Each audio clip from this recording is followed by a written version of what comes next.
Hi, everyone, and welcome to day 30 minutes of mindfulness. So just give me 1 second here. Today has been like, if something was going to go wrong this morning, it was going to go wrong this morning. So kind of coming to you in a little bit of a shamble. So let's start again. Welcome to day 30 days of mindfulness. We are, in most months, we'd be at the end, but this month we have 31 days, so we are the second to the last day. And it's been quite a journey. And when I was thinking through what we may want to explore today, I thought maybe we should just start wrapping it up. So bringing our awareness back to the journey to this date, like everything we've covered in the last 30 days. And tomorrow we'll talk a little bit about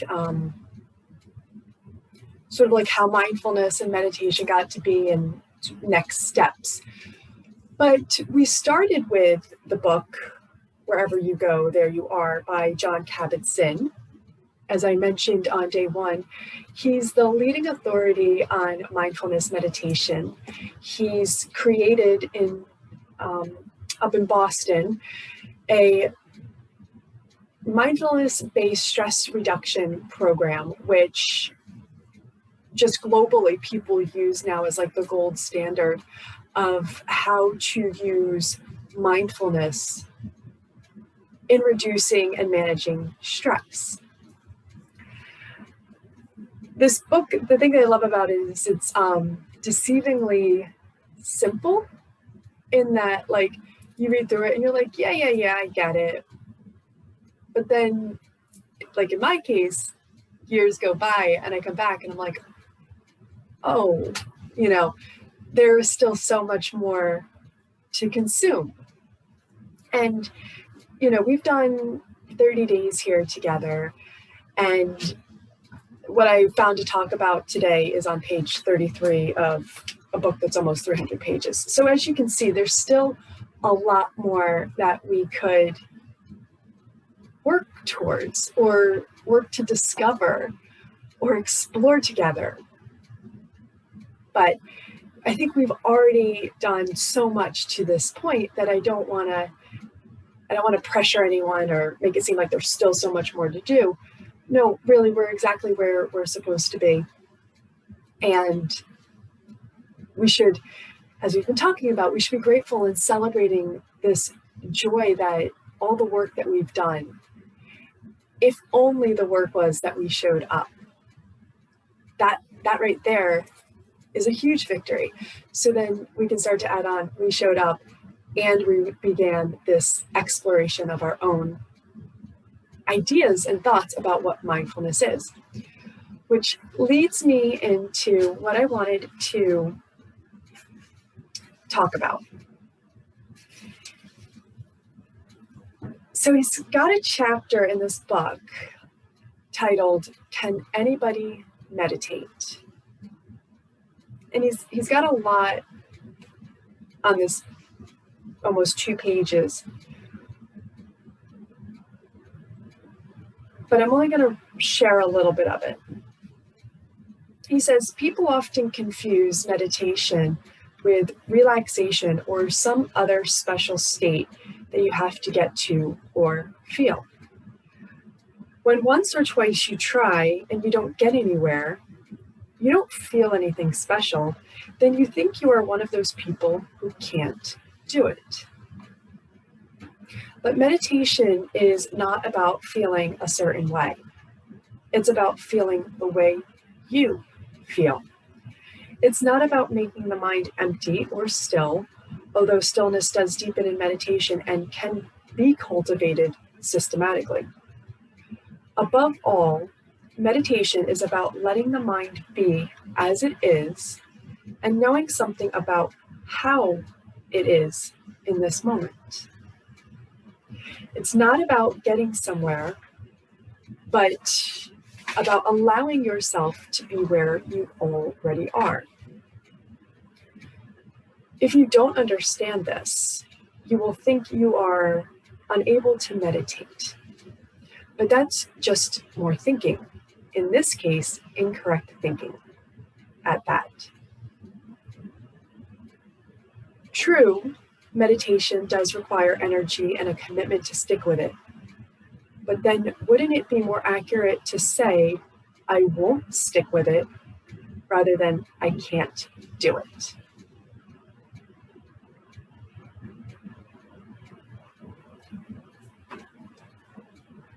It's that last line. I read everything to that point to get to that last point. Wouldn't it be more accurate to say, I won't stick with it, rather than I can't do it? And why this is so powerful in all of the work that we've been doing up to this point is quite simply, he's reiterating what we've been working on, that this isn't a truth. This is a choice. We have all of these unconditioned habits and patterns and belief systems that are deeply rooted. One of those 6,000 daily thoughts that we have that we don't bring to the forefront. And it's not true. It's not true that we can't find stillness, that we can't sit in silence, that we can't make time for ourselves. Quite the opposite. What the author is saying is, we're just choosing not to. And that can be harsh. That sounds a little bit like a judgment. So it's not to say that we're just saying, well, this doesn't matter. It's actually something quite deeper than that. It's this patterning, this belief system, these unconscious grooves that we already have ingrained in us that just say, this just isn't something I'm going to make space or time for now. That doesn't mean that you can't change your mind. It doesn't mean that you can't change your mind in the future. It doesn't mean that you can't choose a different way or a different time or a different avenue to explore this, because it's all true. You can. It's a matter of whether or not we choose to do so. And to me, that gives me such great hope, because even though tomorrow will be the last day that we explore this iteration of mindfulness, it doesn't mean that it can't continue. It doesn't mean that I can't make a choice to come back in some incarnation, having had this 31-day journey with you all, into something different, to take it into a different topic, to explore the components of my meditation practice and to take it deeper. I can if I choose to. And that's what I would say to anyone who, whether you've joined all 30 days to this point, if you're finding that this is a struggle, if you did it for a couple days and you felt great, and then the next day you didn't, and you thought, well, maybe I need a break. This is all the process. What we're doing is we're working to not change something per se. We're not looking to change ourselves or to reach an end result or label that we would then apply to ourselves. Like, I'm now a professional meditator. I don't even know if that's a thing, but somewhere else in the book he says, if you want to do this, don't go around announcing that you're like a meditator. Kind of let that be your journey, your experience. But we do this for something deeper. This curiosity of what it means to meditate, this discipline of sitting down to create space for us, is really just a reaction to the fact that somewhere along the line, we decided this wasn't the way, and we chose to create a different path. And all we're doing with meditation is just gently guiding ourselves out of one specific path we no longer feel suits our journey towards something. And we're gently just reminding and coaxing ourselves to move in a different direction, to maybe take a parallel path, but not the same path. One that's slightly nuanced, more nuanced, and that now includes this mindfulness, this awareness. One that we don't unconsciously fall into and just continue to react, but one that we've, over these 30 days, started to say, but this is how I choose, this is my choice, and how I choose to respond. And that's pretty exciting, you know, especially now, because I know people will go back and look at this, the recordings at a different time. So not everyone may be joining live, and not everyone may be joining at the same time frame. Like this may be being viewed months, weeks, years later. But we are in this really exciting kind of reflection point, I'll call it, globally, where people are really starting to ask, is this really true? Is this really the right way? Is this really the right way for me? And the thing that's so empowering in my mind when I observe this about not just myself, but the people around me and the world in general, is it's not saying that you're wrong and I'm right, or we're right and they're wrong. Actually, what it's saying is, what I'm observing is that it's more personal. This point in our living almost feels much more personally reflective on how it is that we want to show up, how we choose to participate. So when we choose to pause and say, this isn't really the way, the manner in which I want to proceed, that's really empowering. Because it's not saying, well, I'm just checking out and I'm leaving. What it's saying is, I have this to offer and I don't think it's working here the way that I hoped it would work. What if I made the decision to shift over here? Would I be better utilized or placed? Would I find more happiness, joy? Would I find less stress? And because of that, because of me showing up that way, I then reflect that out into the world, and the people around me see that, and maybe they feel inspired to show up in the right place that makes them happy with less stress. And then before you know it, we're all sort of realigning and shifting and finding our space, but one from a deep down, reflective, mindful place, not one of an unconscious conditioned pattern that likely wasn't of our own design. It's one that we bought into,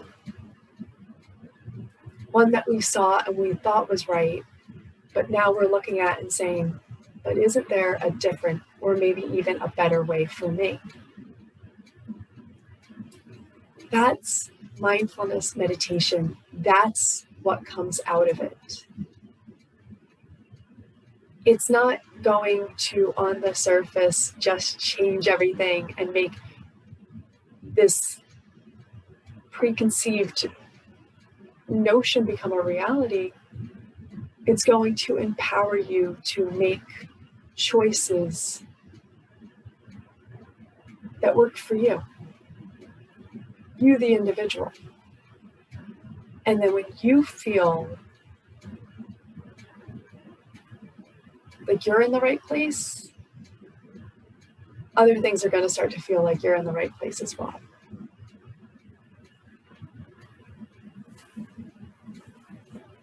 So hopefully that makes sense of like what we've been doing here and what you can do with these tools, with these tools that we've been exploring, whether it's just quite simply showing up in a stressful situation and becoming aware that your breath has changed. And now knowing that the breath informs us of where we are in the stress cycle. That when it's stuck in our chest, that means panic and anxiety. When it's stuck in our ribs, it means that we're getting, for lack of a better word, aggressive, like really fired up, really into it. We're getting very strong into whatever is happening in that moment. And that maybe we need to just take a time out and take that breath and maybe just remind ourselves, softening, softening, softening. Like we don't need to be so like fired up for battle. And if our breath is in the low belly region, to say, well, maybe I need a little bit more oomph, a little bit more fire to get started. And then using the power of the breath to build up that internal fire, that internal motivator to get us going, to get us ready and focused for what's in front of us. That's just one tool. We also covered gratitude, outside of us, around us, and then inside of us. And even if as we continue on, you just look at those tools, you know that you have them. So that if one day working with the breath doesn't seem to be working, maybe a couple minutes of gratitude will help you.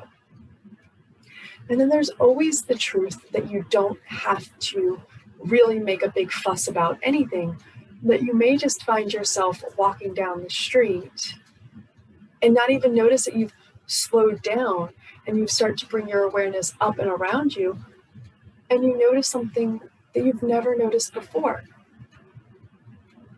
The design on a building front, a tree, birds chirping.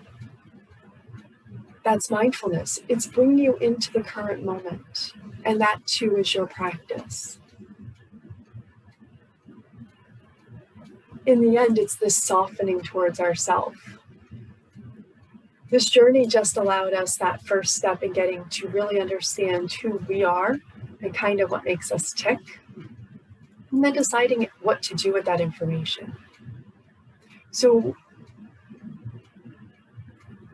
it's really up to you how you want this to look. And that's the practice I'm going to leave you with today. Is we're going to take some movement, but it's going to be your choice. If you're on a device that allows you to roam freely, maybe you say, well, this is great. Today I feel like moving. And by moving, I'm going for a walk. So go. If you always choose to sit and that feels good, go ahead and find yourself there. If you choose to lie down today, go ahead. Our practice was never meant to be one that was dictated by what I thought we should be doing, but to really empower you to feel comfortable and confident playing around with what the practice felt like and means to you, for you to use this as your foundation for how you're going to proceed.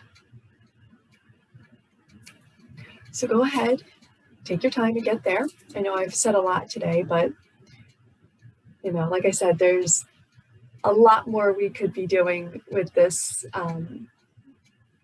with mindfulness. We're just sort of scratching the surface. So I'm trying to excite you all that there's more, that there's still so much more, that this isn't, even though it's the end of our time together, it's not the end of the journey. Rather, it's just the start. And so as you find yourself however you've chose today to take your time in stillness, check in with your breath. Notice how you're arriving to this moment.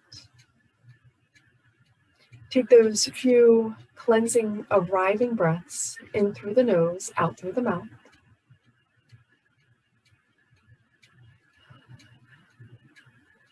Just allow all of the energy that's in and around you to settle.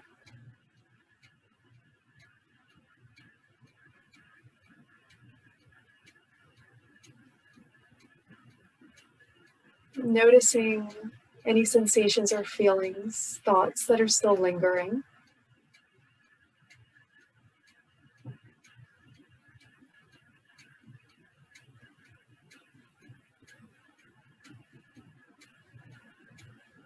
Notice if the senses are already trying to pull inwards.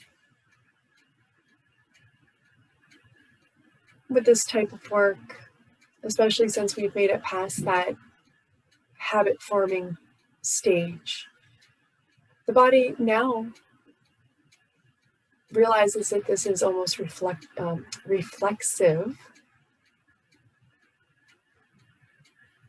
And so for me personally, I find that the eyes tend to close. And then the first thing that happens next is then I go to, what do I hear? And so I can begin to, with noticing how the breath is moving, begin to bring my awareness to how it sounds as the breath moves in and out of the body.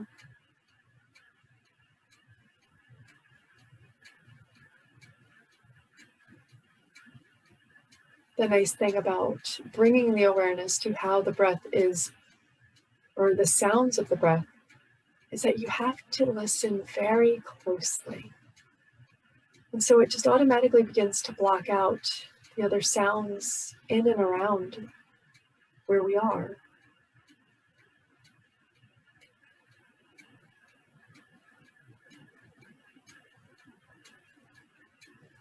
And not coincidentally, as you start to listen to the breath, as it moves in and out,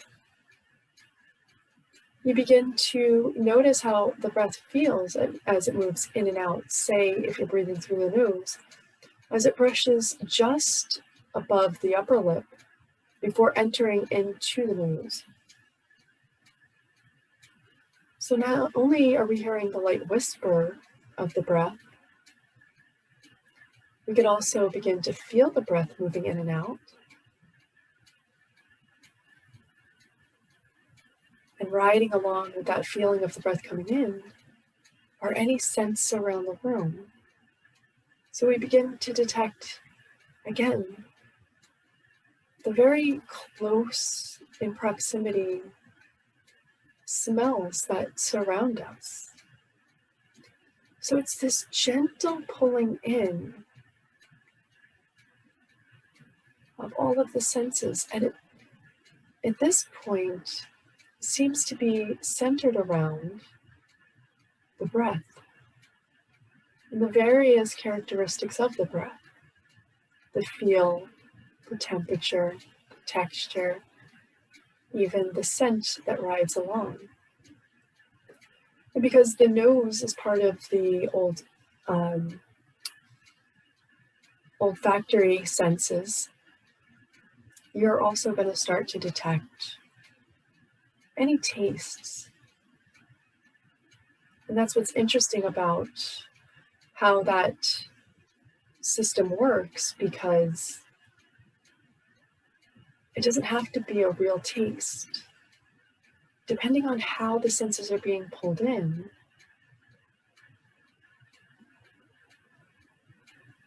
everything just becomes so very, very nuanced and personal and related to this exact moment.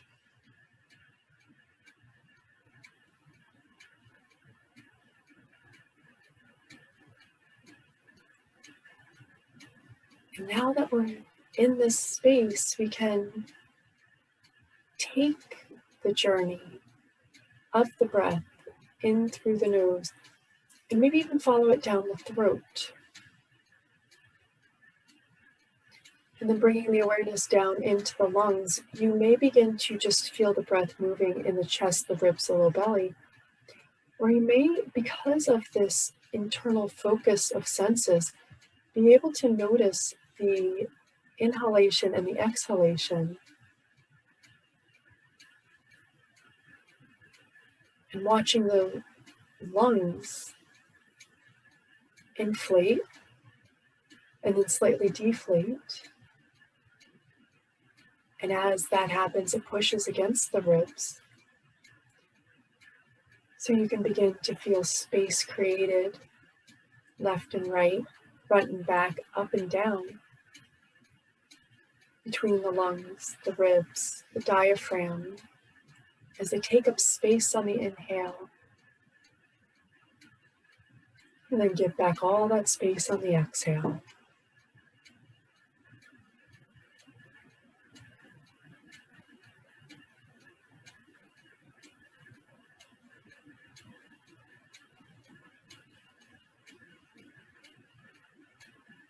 And from this point, you can start to just notice the sensations and the feelings within your own body today.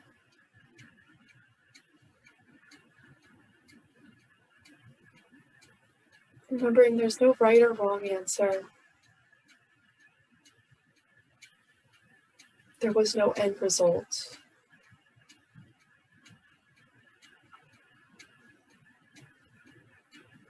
And it's not a question of if we can or cannot do this, define stillness. It's a matter of if we choose to do it. And knowing that today and all the previous days, you were in your mindfulness practice simply because you chose to show up, to make time, to do it.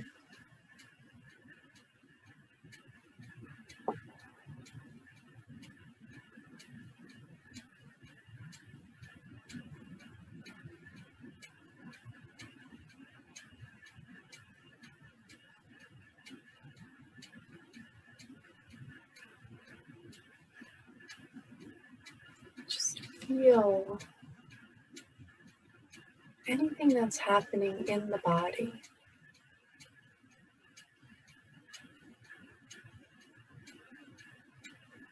Be curious about how, when the breath moves in, depending on where it goes, you may feel opening in places that you weren't expecting.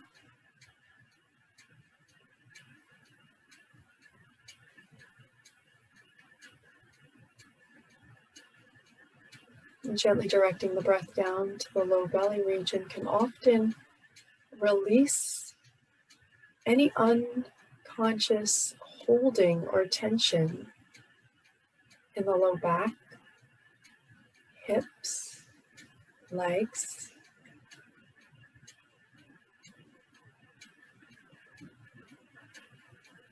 A little bit more awareness in the rib area without being overly competitive or driven about it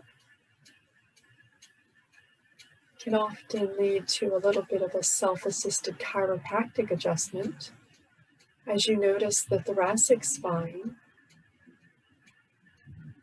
begins to expand, maybe releasing any tension in the form of a crack.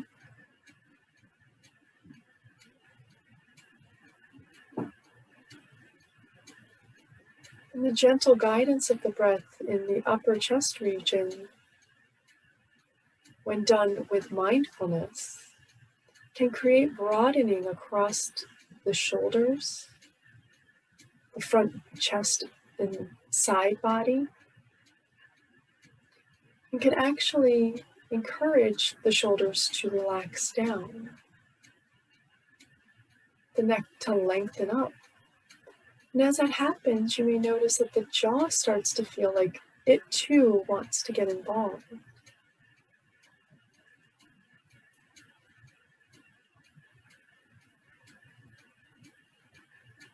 And then we find ourselves in a space of openness. of knowing on how we feel, where we are, in a position to make choices that come from how we choose to respond versus how we've been programmed to react.